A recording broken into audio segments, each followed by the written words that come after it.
தீபாவளிக்கு ஒரு அட்டகாசமான ஸ்வீட் இது வரைக்கும் நீங்கள் ட்ரை பண்ணியிருக்கவே மாட்டீங்க. ரொம்ப புதுசாகவும் இருக்கும், ரொம்ப ஈஸியாகவும் சீக்கிரமாகவும் செஞ்சிடலாம். டேஸ்ட் வேறு லெவலில் இருக்கும். நல்லா ஸ்வீட்டாகவும் நல்லா கிறிஸ்பியாகவும் சாப்பிட ஒரு சூப்பரான ஸ்வீட் இது. வாங்க இந்த தீபாவளிக்கு இந்த ரெசிபி எப்படி செய்கிறதுன்னு சொல்லிட்டு பார்க்கலாம். மாவு பிசையறதுக்கு ஒரு பாத்திரத்தில் 2 கப் அளவுக்கு மைதா மாவு சேர்த்துக்கிறேன். மைதாக்கு பதிலாக நீங்கள் கோதுமை மாவு கூட சேர்த்துக்கலாம். எந்த ஸ்வீட் பண்ணுறதா இருந்தாலும் ஒரு பிஞ்ச் சால்ட் வந்து சேர்த்துக்கலாம். இந்த மாதிரி உருக்காத நெய்யாக 4 டீஸ்பூன் சேர்த்துக்கிறேன். நெய்யோட மாவை சேர்த்து நல்லா கலந்து விட்டுட்டு அதுக்கப்புறம் தண்ணி சேர்த்து மிக்ஸ் பண்ணணும். ஃபஸ்ட்டு நல்லா மிக்ஸ் பண்ணிக்கலாம். பாருங்கள் ஃப்ரெண்ட்ஸ், எல்லாத்தையும் சேர்த்து நல்லா மிக்ஸ் பண்ணிட்டேன்.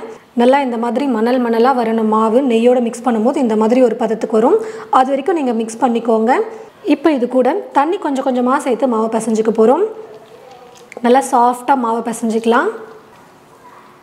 தண்ணியெல்லாம் சேர்த்து இந்த மாதிரி மாவு பிசைஞ்சதுக்கு அப்புறமாவும் நீங்கள் ஒரு 5 நிமிஷத்துக்கு நல்லா சாஃப்டாக பிசைஞ்சிக்கோங்க. எந்த அளவுக்கு நல்லா நம்ம மாவு மிக்ஸ் பண்ணி வைக்கிறோமோ அந்தளவுக்கு நல்லா ஸ்நாக்ஸ் சூப்பராக வரும்.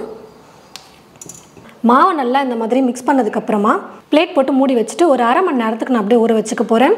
மாவு கொஞ்சம் ஊறினா நல்லா சூப்பராக வரும். இப்போ ஒரு பாத்திரம் எடுத்துக்கிட்டு 1 கப் சர்க்கரை சேர்த்துக்கிறேன்.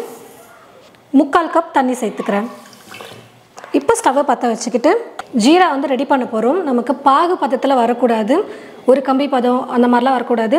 கொஞ்சம் பிசு பிசுன்னு ஒட்டணும். நம்ம குலாப் ஜாமுனுக்கு வந்து ரெடி பண்ணும் பார்த்தீங்களா, சர்க்கரைலாம் கரைஞ்சி நல்லா கொதிக்க ஆரம்பித்ததுக்கப்புறம் கொஞ்சம் கொஞ்சமாக அப்பப்போ எடுத்து செக் பண்ணும்போது கொஞ்சம் அப்படியே கொஞ்சம் லைட்டாக பிசு பிசுன்னு இருக்கிற மாதிரி இருக்கும்.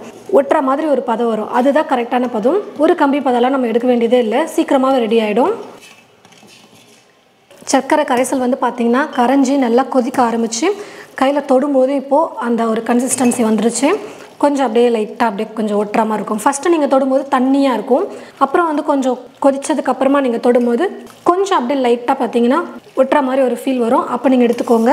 ஒரு 5 நிமிஷம் தாங்க ஆகும். ரொம்ப கம்மியாக நம்ம சர்க்கரையும் தண்ணியும் சேர்த்துருக்கிறதுனால ரொம்ப நேரம் டைம் எடுக்காது. ஒரு 5 நிமிஷத்துலேயே நமக்கு அந்த கன்சிஸ்டன்சி வந்துடும். இப்போ இது கூட ஒரே ஒரு ஏலக்காவை சும்மா அப்படியே தட்டி சேர்த்துக்கிறேன். ஃப்ளேவருக்காக ஸ்டவ் ஆஃப் பண்ணிடுறேன். ஒரு சின்ன கப்பில் கொஞ்சமாக நெய் சேர்த்துட்டு மைதா மாவு ஒரு 2 டீஸ்பூன் சேர்த்துட்டு நல்லா மிக்ஸ் பண்ணிக்க போகிறேன். ஒரு பேஸ்ட் மாதிரி ஒரு கன்சிஸ்டன்சிக்கு வரணும். அது வரைக்கும் நம்ம நல்லா மிக்ஸ் பண்ணி விட்டுறலாம். இந்த மாதிரி ஒரு பேஸ்ட் போல் ரெடி பண்ணிக்கோங்க. மாவையும் அரை மணி நேரத்துக்கு நல்லா ஊற வச்சு எடுத்துக்கிட்டால் நல்லா சாஃப்டாக வந்துருச்சு. இப்போது நல்லா ஒரு டைம் மாவை நல்லா மிக்ஸ் பண்ணி விட்டுட்டு சின்ன சின்ன உருண்டைகளாக பண்ணி வச்சுக்கலாம். பூரிக்கு நம்ம எப்படி மாவு உருண்டை பண்ணி வைப்போமோ குட்டி குட்டியாக அந்த மாதிரி வந்து பண்ணிக்கலாம். இந்த மாதிரி குட்டி குட்டியாக உருண்டைகள் பண்ணி எடுத்துக்கிட்டு நம்ம தேய்ச்சிக்கலாம். நல்லா மெல்லிசாக தேய்ச்சி எடுத்துக்கிறேன். ரொம்ப சின்ன சின்ன உருண்டைகளாக பண்ணியிருக்கிறதுனால நம்ம மாவு போட வேண்டியதில்லை. ஒரு வேளை உங்களுக்கு ஒட்டுற மாதிரி இருந்தால் லைட்டாக மாவு, அப்படி இல்லைனா எண்ணெய் போட்டுக்கோங்க. நான் எதுவுமே போடாமலே அப்படி தேய்ச்சிக்கிறேன். இது போல் தேய்ச்சதுக்கப்புறம் கத்தியில் வந்து இந்த ஓரங்கள் ஃபுல்லாக விட்டுருங்க. மீதி இருக்கிற எல்லா இடத்துமே நம்ம வந்து கட் பண்ணணும். இந்த மாதிரி நம்ம வந்து கட் பண்ணி எடுக்கணும். இந்த ஓரங்கள் எல்லாம் விட்டுட்டோம் பாருங்கள். ஃபுல்லாக இது மட்டும் கட் பண்ணி எடுத்துருக்கேன். இப்போ அப்படியே வந்து இதை எடுத்துடலாம். இந்த மாதிரி சுருட்டி அப்படியே வந்து ரோல் பண்ணிக்கலாம். இந்த மாதிரி பண்ணிவிட்டு கொஞ்சம் லைட்டாக அப்படி இழுத்துட்டு அப்படியே ஒரு ரவுண்டு இந்த மாதிரி இது கொண்டு வந்து இப்படி சென்டரில் வச்சுட்டிங்கன்னா பிரியாமல் இருக்கும். இப்போ திரும்பவும் வந்து பார்த்திங்கன்னா லைட்டாக வந்து ப்ரெஸ் பண்ணி எடுத்துக்கோங்க ஷேப்காக. ரொம்ப மெல்லிசாக இல்லை, கொஞ்சம் லைட்டாக ஷேப்காக இப்படி லைட்டாக தேய்ச்சி எடுத்துக்கிட்டோம்னா போதும். சூப்பராக கிடச்சிருச்சு பாருங்கள். ஃபஸ்ட்டு வந்து நார்மலாக பண்ணிட்டேன். இப்போ வந்து நம்ம ரெடி பண்ணியிருக்கோம் பார்த்தீங்களா, இந்த க்ரீம் மாதிரி நெய்யும் மைதாவும் போட்டு மிக்ஸ் பண்ணியிருக்கோம் பாருங்கள். இதை சேர்த்துட்டு நல்லா ஸ்ப்ரெட் பண்ணி விட்டுருங்க. இது ஏன் சேர்க்குறோம் அப்படின்னா நல்லா அந்த லேயர் வந்து நமக்கு கிடைக்கும். இப்போ நம்ம தேய்க்கும் போதெல்லாம் மாவு ஒன்றோட ஒன்று ஒட்டிக்கும், அந்த லேயராக கிடைக்காம போயிடும். அதுக்காக தான் இந்த மாதிரி நம்ம நெய்யும் மாவையும் சேர்த்து நல்லா மிக்ஸ் பண்ணிவிட்டு இது போல் நல்லா ஸ்ப்ரெட் பண்ணி விட்டுட்டு அதுக்கப்புறம் கட் பண்ணி செய்யும் போது அந்த லேயர் வந்து நமக்கு நல்லா கிடைக்கும். அந்த மாதிரியும் பண்ணலாம். ஆனால் இந்த மாதிரி பண்ணிங்கன்னா தான் லேயர்ஸ் வந்து உங்களுக்கு கிடைக்கும். இப்போ அப்படியே திரும்ப ஒன்றோட ஒன்று அப்படியே சுருட்டிட்டு வந்துடலாம். சும்மா லைட்டாக அப்படி இழுத்துட்டு அப்படியே ரவுண்ட் பண்ணிடலாம். சும்மா லைட்டாக தேய்ச்சி எடுத்துக்கலாம். இது வந்து நம்ம மாவு ஸ்ப்ரெட் பண்ணாமல் பண்ணியிருக்கோம். இது மாவு ஸ்ப்ரெட் பண்ணியிருக்கோம். லேயர்ஸ் வந்து இதில் நல்லா தெரியும் எண்ணெயில் ஃப்ரை பண்ணும்போது. இது கொஞ்சம் ஒன்றோட ஒன்று மாவு ஒட்டிக்கொண்டதுனால லேயர் வந்து அவ்வளோவா நமக்கு தெரியாது. இந்த மாதிரி தேய்ச்சி ஒரு பிளேட்டில் எடுத்து வச்சுக்கிட்டோம்னா எண்ணெயில் போட்டு ஃப்ரை பண்ணுறதுக்கு ரொம்ப ஈஸியாக இருக்கும். இப்போ கடாயில் எண்ணெயும் ஊற்றி வச்சுட்டேன். எண்ணெய் வந்து பார்த்திங்கன்னா ரொம்ப கம்மியாக தான் காஞ்சிருக்கணும். நம்ம எந்த ஸ்வீட் செய்கிறதா இருந்தாலும் சரி, காரம் செய்கிறதா இருந்தாலும் சரி, மொத்தமாக நம்ம தட்டி போட்டு எண்ணெயில் செய்கிறோம் அப்படின்னாலே கொஞ்சம் எண்ணெய் வந்து லைட்டாக தான் சூடேறணும். மாவு போட்டதுமே லைட்டாக வந்து பார்த்திங்கன்னா பபிள்ஸ் லைட்டாக தான் வரும், ரொம்ப வரக்கூடாது. அந்த மாதிரி நீங்கள் காய வச்சுக்கிட்டிங்கன்னா மாவு வந்து நல்லா வெந்து வரும்.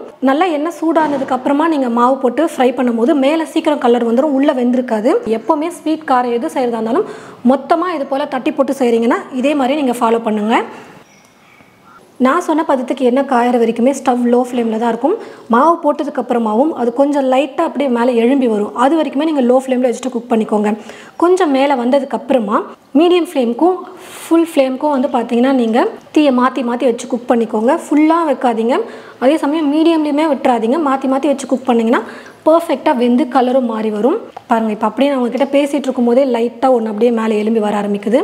இந்த மாதிரி தான் வரும், எல்லாமே மேலே எழும்பி எல்லாமே இப்போ இந்த மாதிரி மேலே எலும்பி வந்துருச்சு பாருங்கள். இப்போ கொஞ்சம் மீடியம் ஃப்ளேமுக்கு நான் வந்து வச்சுக்கிறேன்.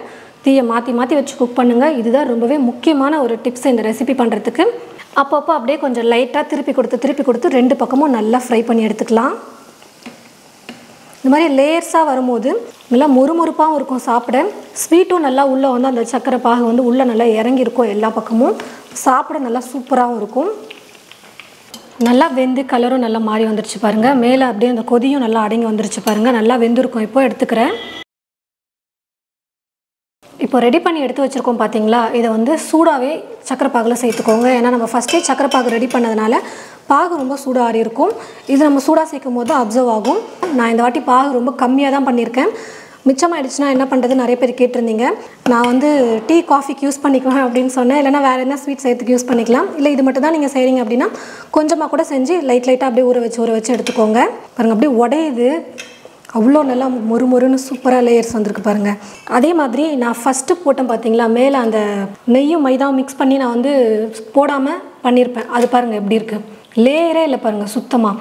அதுக்காக தான் நம்ம வந்து மேலே அந்த நெய்யும் மைதாவையும் மிக்ஸ் பண்ணி ஒரு பேஸ்ட் போல் நம்ம வந்து ரெடி பண்ணுறதே.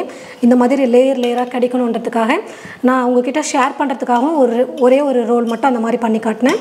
இது எல்லாமே இந்த மாதிரி லேயராகவே வர மாதிரி தான் நான் பண்ணியிருக்கேன்.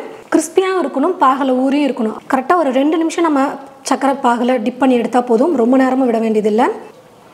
கரெக்டாக 2 நிமிஷம் நான் வந்து ஊற வச்சுட்டேங்க. போதும், இப்போ நான் எடுத்துக்கிறேன். இப்போ நான் 2வது பேட்சும் ஃப்ரை பண்ணி எடுத்துக்கிட்டேன். இதே இப்போ நம்ம பாகில் போட்டு ஒரு 2 நிமிஷத்துக்கு டிப் பண்ணி எடுத்துக்கலாம். ரொம்பவே சூப்பராக ஒரு டேஸ்டியான ஸ்வீட் ரெசிபி தீபாவளிக்கு நம்ம ட்ரை பண்ணியாச்சு. ரொம்ப டேஸ்ட் சூப்பராக இருக்கும், நல்லா ஸ்வீட்டாகவும் அதே சமயம் கொஞ்சம் முறுமுறுப்பாகவும் இருக்கும் சாப்பிட்றதுக்கு. கண்டிப்பாக இந்த மெத்தடில் நான் சொன்ன அளவுகளை வச்சு நீங்கள் ட்ரை பண்ணி பாருங்கள். தீபாவளிக்கு புதுசாக செஞ்ச மாதிரி இருக்கும், எல்லாருக்கும் பிடிக்கக்கூடிய வகையிலும் இந்த ஸ்வீட் வந்திருக்கும். இதுக்கு மேலே கொஞ்சம் அழகுக்காக நான் வந்து நட்ஸ் வந்து சேர்த்துக்கிறேன். வெறும் பிஸ்தா மட்டும் நான் வந்து இந்த மாதிரி துருவி எடுத்து வச்சுருக்கேன். உங்களுக்கு எந்த நட்ஸ் பிடிச்சிருக்கோ அந்த நட்ஸ் சேர்த்துக்கோங்க. சும்மா அழகுக்காக இது போல் நம்ம வச்சுட்டு கொடுக்கும்போது பார்க்கவே ரொம்ப அழகாக இருக்கும். நான் எடுத்திருந்த 2 கப் அளவுக்கு இந்த மாதிரி நல்லா பெரிய பீசஸாகவே 18 பீஸ் வந்து எனக்கு கிடச்சிது. கொஞ்சம் அளவில் தான் நம்ம மாவு எடுத்தோம், 2 கப்பு. ஆனால் ஸ்வீட் பாருங்கள், நிறைய ஒரு தட்டு ஃபுல்லாக வந்திருக்கு. தீபாவளி அன்றைக்கே நீங்கள் காலையில் ட்ரை பண்ணிங்கன்னா கூட டக்குன்னு ஒரு 1/2 மணி நேரம் இல்லை 3/4 மணி நேரத்தில் இந்த ஸ்வீட்டை வந்து செஞ்சிடலாம். ரொம்ப ஈஸி, டேஸ்ட்டும் ரொம்ப சூப்பராக இருக்கும். நம்ம சேனலில் ஏற்கனவே நிறைய தீபாவளி பலகாரம் ரெசிபிஸ்லாம் போட்டிருக்கோம். முறுக்கு, தட்டை, அதிரசம், சோமாஸ், ரவா லட்டு, பூந்தி, இந்த மாதிரி நிறைய ரெசிபிஸ் போட்டிருக்கோம். கொஞ்சம் யூனிக்காக இந்த தீபாவளிக்கு கொஞ்சம் டிஃப்ரெண்ட்டாக இருக்கட்டுமேனு இந்த ரெசிபி நான் உங்களுக்கு ஷேர் பண்ணியிருக்கேன். நல்லா கிறிஸ்பியாக, சாப்பிட்றதுக்கே நல்லா ஸ்வீட்டாக லேயராக வந்து பார்த்திங்கன்னா ரொம்ப சூப்பராக இருக்கும். கண்டிப்பாக ட்ரை பண்ணி பார்த்துட்டு எப்படி இருந்ததுன்னு சொல்லிட்டு மறக்காம கமெண்ட் பாக்ஸில் வந்து கமெண்ட் பண்ணுங்கள். இந்த ரெசிபி உங்களுக்கு பிடிச்சிருந்தா மற்றவங்களுக்கும் ஷேர் பண்ணுங்கள். இது போல் நிறைய ரெசிபிஸ் பார்க்க தமிழ் ஃபுட் மசாலா சேனலை மறக்காமல் சப்ஸ்கிரைப் பண்ணி வச்சுக்கோங்க. தேங்க்யூ.